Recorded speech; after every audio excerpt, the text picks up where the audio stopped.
oh, he's a real nerd. He's watching Star Trek. We were already getting along really well, but that was the moment of, okay, yeah, I can let my nerd flag fly now because he's a Trekkie. Yeah. He's an ultimate nerd.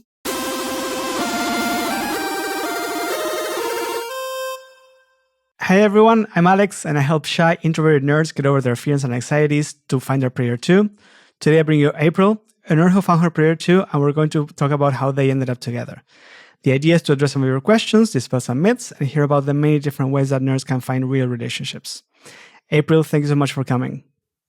Thank you for having me. It's really nice to be here.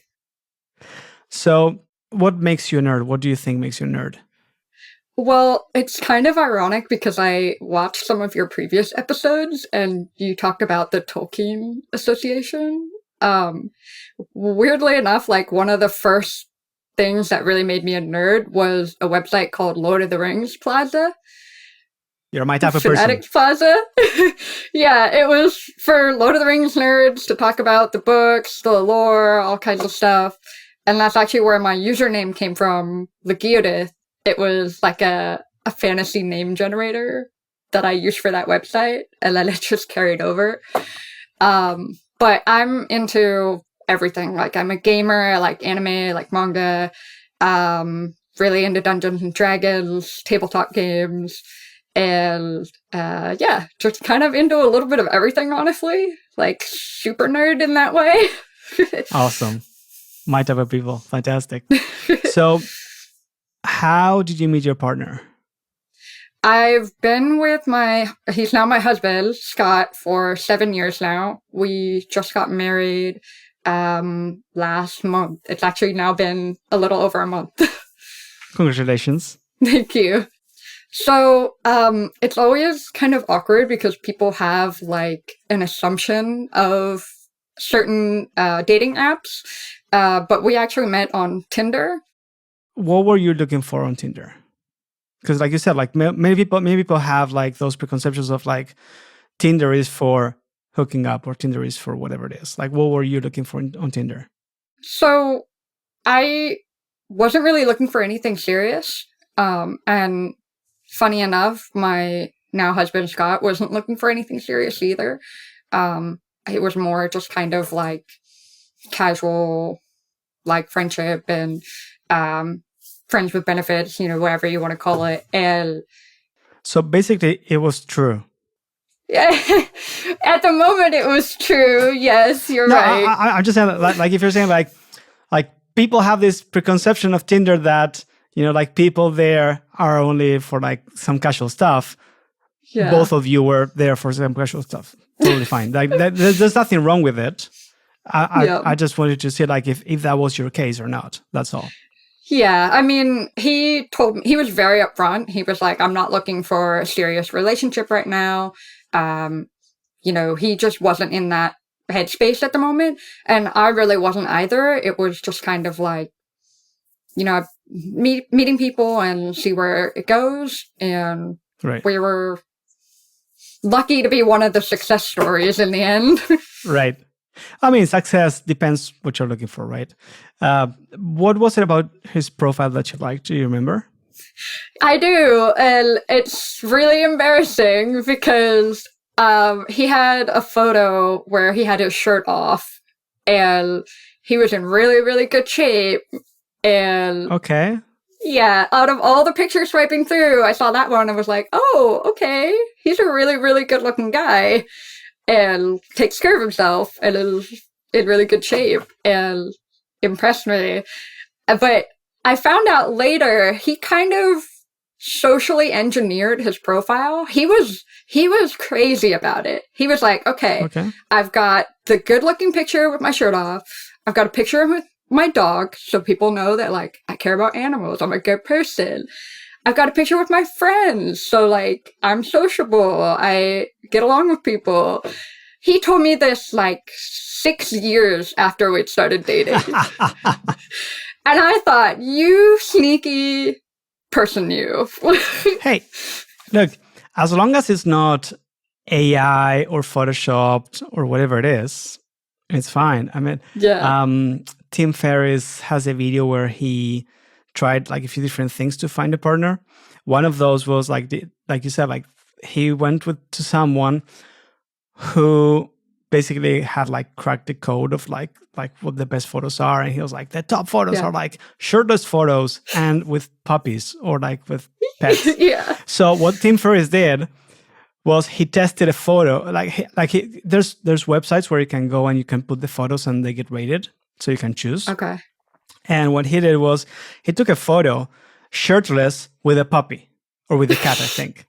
And that was the one that got the most votes. Yeah. He's like, well, if it's like if you want to see like shirtless and you want to see puppies, I'm just gonna do both. Done. And that was like the one with the most upvotes, right? So and it works. And like I personally, like, I travel a lot, so every time I'm in any place, I hire a photographer to take some photos. Because like in my case, I want someone who travels, so I want to show that I'm traveling, right? And I want good photos.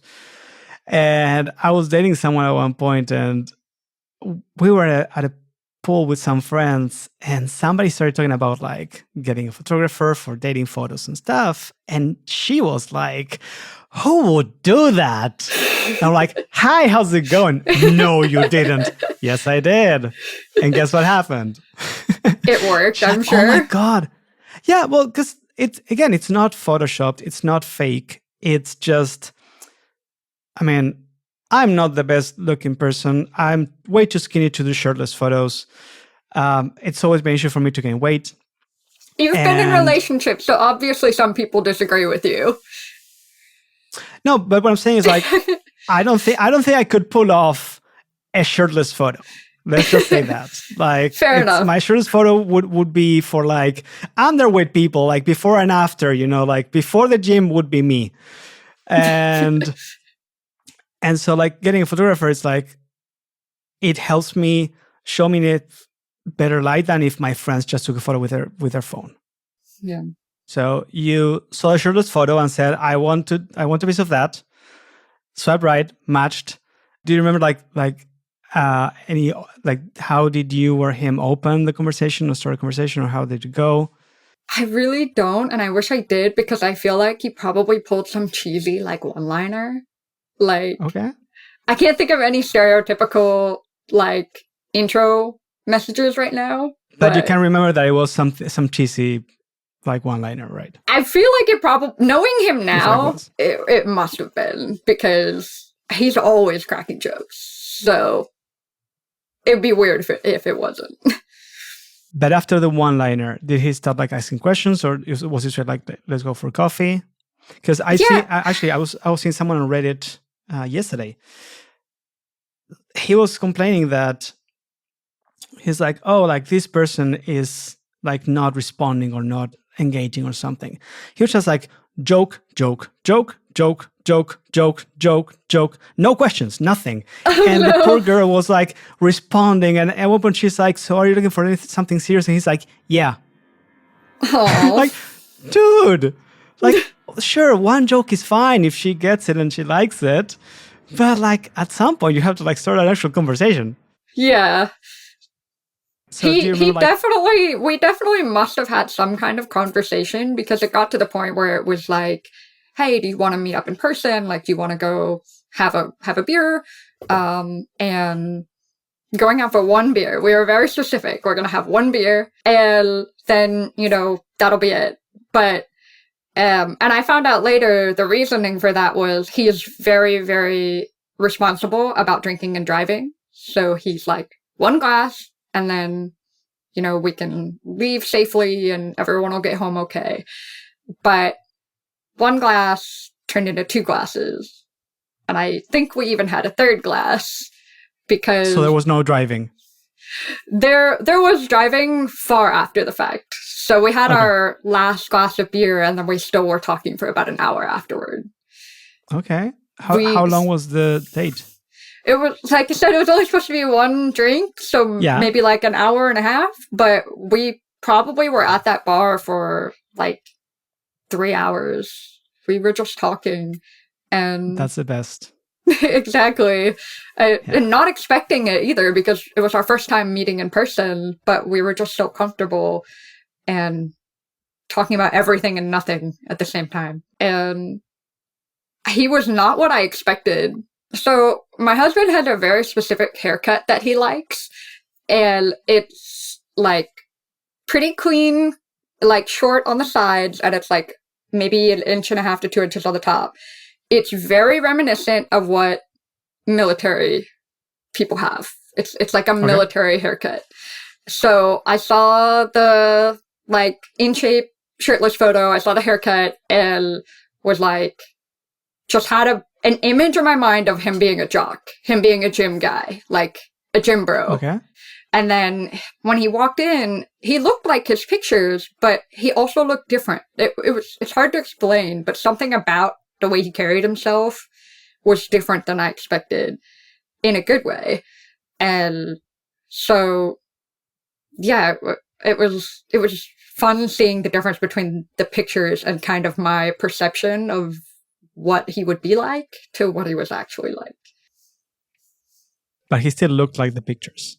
Yes. Yeah, Okay. that's what I mean. Just checking. But it's weird how somebody, like, once you see somebody's expressions and their mannerisms and stuff, you might have an idea of what they would look like just from a still photo. And then it's different when they're actually there and moving in person. And you're like, oh, it's a real person, you know? Yeah, that's one of the things that I don't like about online dating is that you fill in the gaps with what you want. That's true. That's a great way of putting it. Yeah. And I mean, this also happens in person though. Like, and I'm guilty of that. Like I'll meet someone for 5 minutes and I'll be like, oh, I'm sure they're like this. And it's always amazing, right? Yeah. I mean, if you're attracted, it's amazing. If you don't like them, it's all bad. But it's even worse when it's dating profiles because you have a little bit of information. And with information, you assume that you know so much and you picture things in a way that it's not necessarily true. Yeah. So you don't remember what you talked about? Totally fine. After the 3 hours of the date, what happened? It was one of those situations where, like I said, we had our last drink and then probably talked for another hour after that. And then I don't remember if we kissed that first night or not, to be honest. But we left the date fully expecting to have a second date. It went so well and we just clicked immediately. Just crazy how well we got along that first date that there was no question that we were going to have another date. But everyone went to their respective homes. Yes. Okay. Do you remember if you texted straight away when you like afterwards, like, hey, I love this, or did you wait 3 days? It was definitely not days. I mean, so we went home that night to our separate homes, but then I think it was pretty late, so we probably didn't text that night, but we were definitely texting already the next morning. Like, from the moment we met each other, like matched on Tinder, I feel like we were just talking consistently from then on, just immediately. Cool. What happens after that? Well, the interesting part was finding out that he was a nerd because things had been going really well. We were talking, we've had subsequent dates, we've met up, we've kept talking throughout the whole thing. And then for the first time... nerddom never came up. Somehow, no. I mean, we must have talked about it at some point, but you know how there's like different kinds of nerds? Like, there's gamers and there's anime people, there's Lord of the Rings people. Yeah. Yeah. That's why I asked the first question. It's like what everyone sees being a nerd as something different, right? So that's why I asked the first question of like what makes you a nerd for you. Yeah. And so I knew he was a gamer. I knew he played video games, and I'm sure I knew like what kind of games he played and things like that. But what kind of tipped the needle for me, like, oh, he's a nerd, Not just he plays Proper games. nerd. Exactly. I went to his place for the first time. He invited me over, and he had his computer monitors up. He had a dual monitor set up. The one was just his desktop, and then on the side was a paused Star Trek episode. Okay. And I just like glanced at it because he probably turned the monitor off or something. But for like that minute or something, I was like, "Oh, he's a real nerd. He's watching Star Trek." But it was like the moment that I was like, "Okay, yeah, we're gonna get along just fine." Like, right. We were already getting along really well, but that was the moment of, okay, yeah, I can let my nerd flag fly now because he's a Trekkie. Yeah. He's an ultimate nerd. Yeah. Yeah. Do you know if he did it on purpose, like his Tinder profile? No. Or on the other hand, did he turn it off because he was ashamed of it? Do you know if either of those would be... So I know for a fact that he didn't leave it up on purpose because I told him probably a few years after we started dating that was something that kind of piqued my interest. Even more about him was, oh, you're watching Star Trek. Okay. So he wasn't doing it on purpose, but he did turn it off because he wasn't sure how I was going to feel about it. Okay, so I would say that, okay, maybe he was not ashamed, but this is something that I have noticed people doing and that I often point out is they will complain that, oh, when I mention my hobbies or my interests, that's a turnoff, right? What I find is that it's often not the hobby or the interest itself. It's how you approach a topic. Like, I will tell someone, I'm a nerd. I watch anime, I play video games, I read fantasy, whatever it is. And I leave it at that. And we keep chatting. They, like, sometimes I'll be like, yeah, I've been, like, watching anime. What's anime? Oh, it's Japanese cartoons, whatever. Oh, that's so childish, or that's so nerdy. And I'm like, yeah. And we keep talking about something else. Now, if you tell me, oh, what are you watching? Then I'll mention what I'm watching. If they say, oh, I've been watching so and so, then we can just go full on and just nerd out. Yeah. But I'm not going to hide it. I'm going to say, look, this is here. It's a thing. I'm not going to overshare unless you're interested. And what I see most people doing is like they don't see and they don't check to see if the other person is interested or not. And they just start talking about their nerdy stuff, right? Nonstop, even though the person's not interested. And you might have other stuff in common. The other thing that I wanted to mention is I was also at some point, like a while ago, I was chatting with someone that I met on a dating app and for nomads. And we're chatting, normal conversation. I was like, she's nice, whatever. It's fine. Like, we're just chatting. And then she sends me a screenshot. She's like, oh, I found you on this other nomad app. There's quite a few because it's hard to find each other.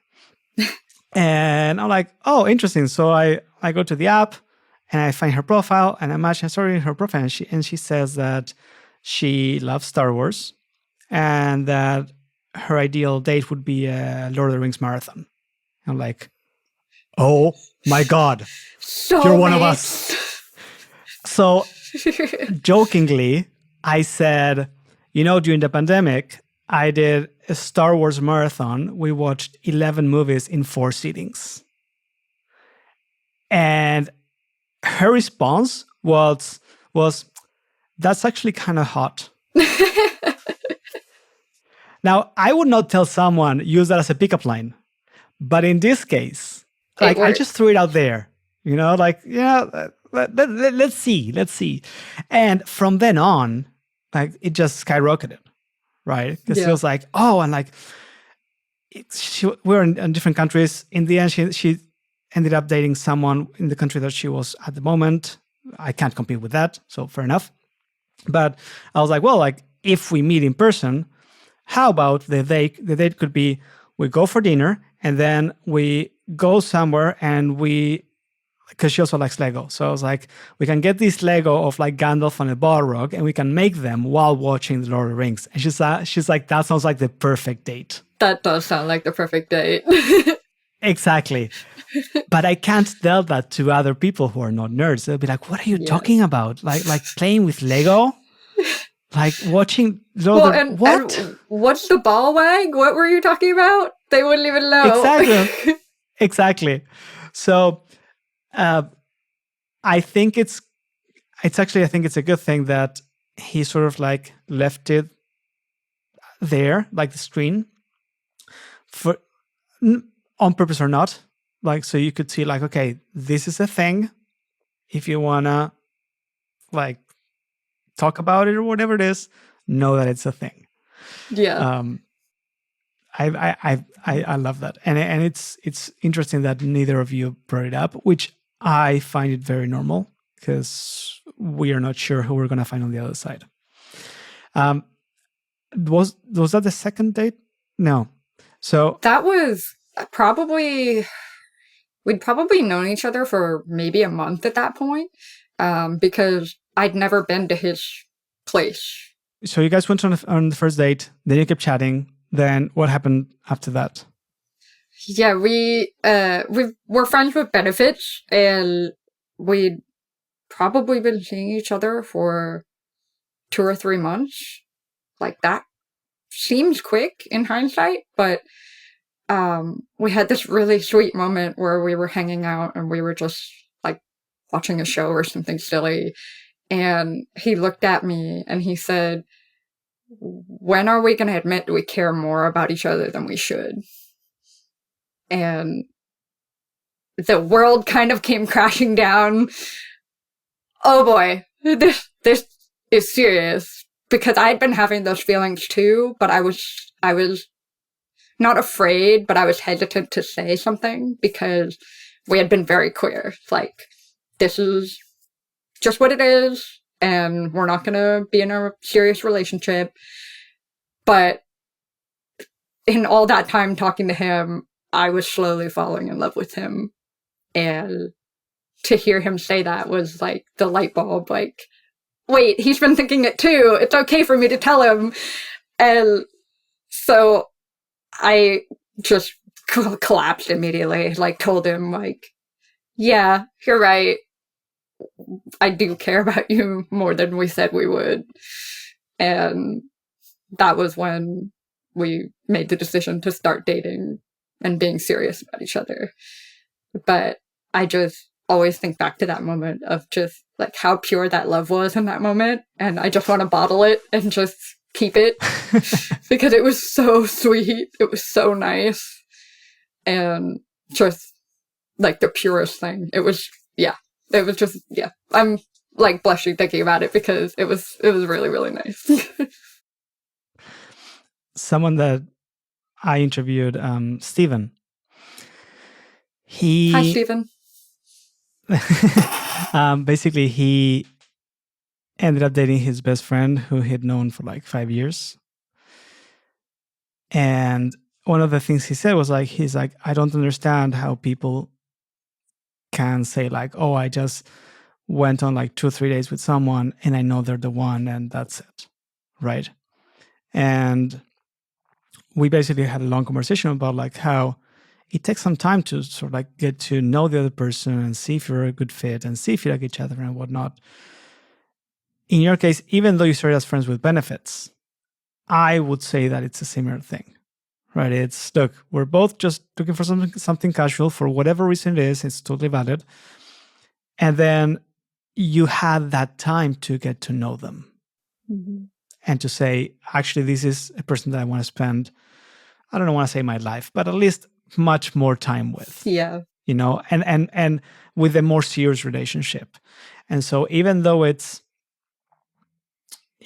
say that the physical stuff happened faster, until you decided to actually date, it took some time. But apart from that, I wanted to point out, you guys were clear about what you wanted, what you expected, everything. And yet you also changed it. Mhm. That's something that many people are afraid of. It's like, well, but if I say I want this, then I'm stuck with it. Yeah. And I don't think that's true. Like you can say, look, right now, I'm looking for this. Mhm. Later can say, hey, what do you think of changing the arrangement? Yeah. And that would have been so much nicer if we had that understanding and had the ability to be comfortable with that.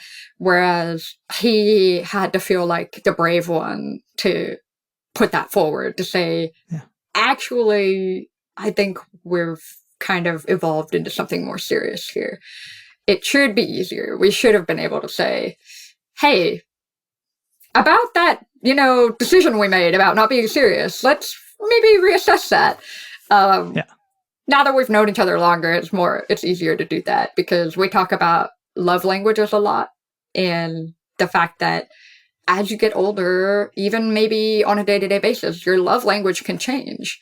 One day you might need this, one day you might need that, and being open to that fact of, we're evolving real human beings. We're not going to be the same our whole lives. And I talk to him about that a lot. Like, I'm always trying to better myself. I'm always trying to do better and do more. And so what's working for me now might not work for me in the future. And we have to just kind of go with the flow and evolve together. And I'd say we've done okay so far, being 7 years along, but Yeah, for sure. Yeah. I mean, I think communication is key. And not only communicating, but also how you communicate. Yeah. And yeah, you were saying like, oh, we should have been more comfortable. I mean, we all should have something different. Yeah. Right. But the point is that you did change the agreement. In this case, you both were on the same page. Sometimes you're not, and that's totally fine. But you also don't want to be stuck in an agreement that you don't want to. Yeah. Even you agree with it. Like if you said, yeah, we're just going to be friends with benefits. And you're like, like I want to be something else. I know that we said we were on Tinder and we didn't want anything serious and whatnot.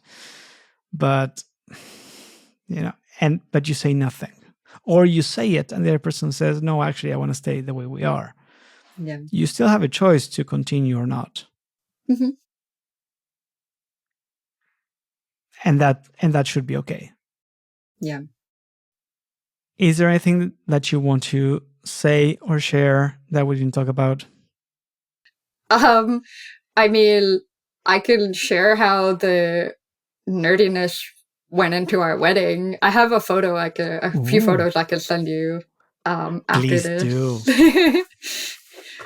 So tell me about the wedding. Yeah, funny enough, we had a pretty standard wedding. Like I had the white dress, he had the black suit, and walked down the aisle, like all of that. But we wanted to have some kind of tie-in to the fact that we're both nerds and, all of that. Also, I should mention my husband proposed to me at a Renaissance festival. So. Were you dressed up? Yeah, we both dressed up. So good. And yeah, so he proposed to me at a Renaissance festival. And so to kind of tie in with that, it was like, we need to have swords. We need to have swords for the wedding photos. Okay. And so in true fashion for me, I got a replica of Andoro from Lord of the Rings. Aragorn's sword. Yep. And he's very into Roman. The sword he had was basically like a Spartan sword. It was like the Gladius short sword. Right. And so I was kind of embarrassed about it because my family they're not nerds. They're not about any of that. And so I was worried about bringing these swords out and taking pictures with all my family watching. Come to find out after the fact, everyone loved it. And those are the photos that they're wanting to print and frame and put on the wall. They love the sword photos. And so I was so happy that I was Fantastic. comfortable enough to do that because yeah, everybody loved it. It blew me away. They're like, "Oh, the swords were so cool." So that all worked out perfectly. I think that ties back to what we were saying before of showing your nerdy side, not overbearing, but at least showing it. Yeah. Because like people might be into it. Sure, like your family might not be into you reciting, I don't know, the whole of Aragorn's heritage, but they'd be cool with a bunch of swords. Yeah. You know? We also played There and Back Again as the song we walked back up the aisle together.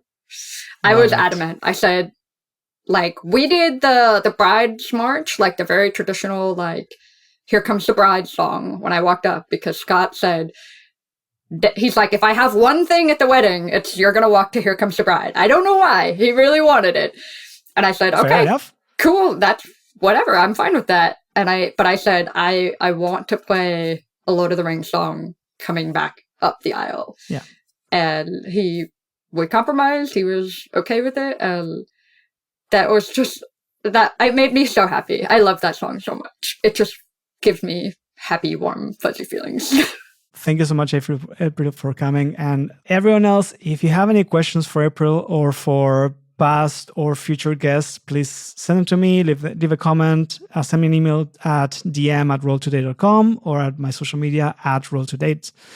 And I'll see if maybe I can bring April back. Maybe we can bring Scott back. Who knows? Or so that I know what to ask in the future. April, thank you so much. And everyone, take care. Bye.